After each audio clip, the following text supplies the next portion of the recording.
चला तर मंडळी, आज बनवूया गुलाबजामुन. रसरशीले आणि मऊसूत होणारे गुलाबजामुन. त्यासाठी मी गीटचे 500 ग्रॅमचे पॅकेट घेतलेले आहे.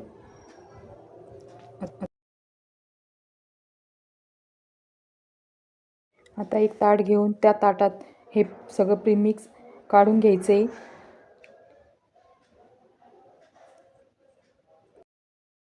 मी रूम टेम्परेचरचं दूध घेतलेलं आहे आणि थोडं थोडं दूध घालायचे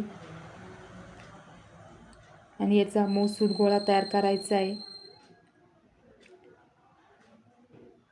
आता मऊसूत गोळा तयार झालेला आहे. आता त्याला साईडला झाकून ठेवायचे.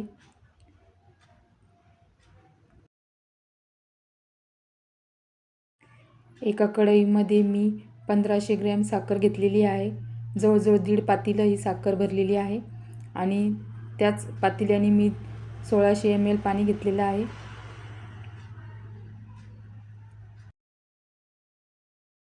साखर विरघळेपर्यंत त्याला हलवायचे आणि नंतर त्यात थोडीशी विलायची पावडर घालायची आहे आणि 5 मिनटं पाक हा उकळू द्यायचा आहे.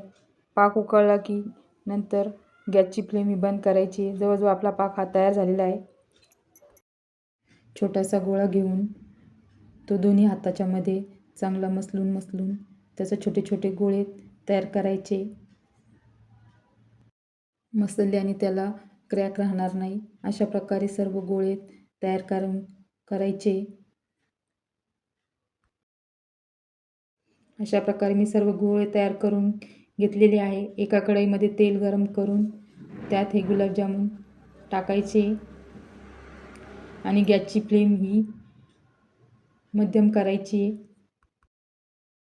मध्यम आचेवर गुलाबजामुन आपले तळले गेलेले आहे. तुम्ही बघू शकता गुलाबजामुनला किती छान कलर आलेला आहे. आता हे सर्व गुलाबजामुन मी काढून घेते. अशा प्रकारे सर्व गुलाबजामुन तळायचे आणि ते पाकामध्ये टाकायचे आणि जवळजवळ 2 तास झाकून ठेवायचे आणि तुम्ही बघू शकता रसरशीत गुलाबजामुन आपला तयार आहे.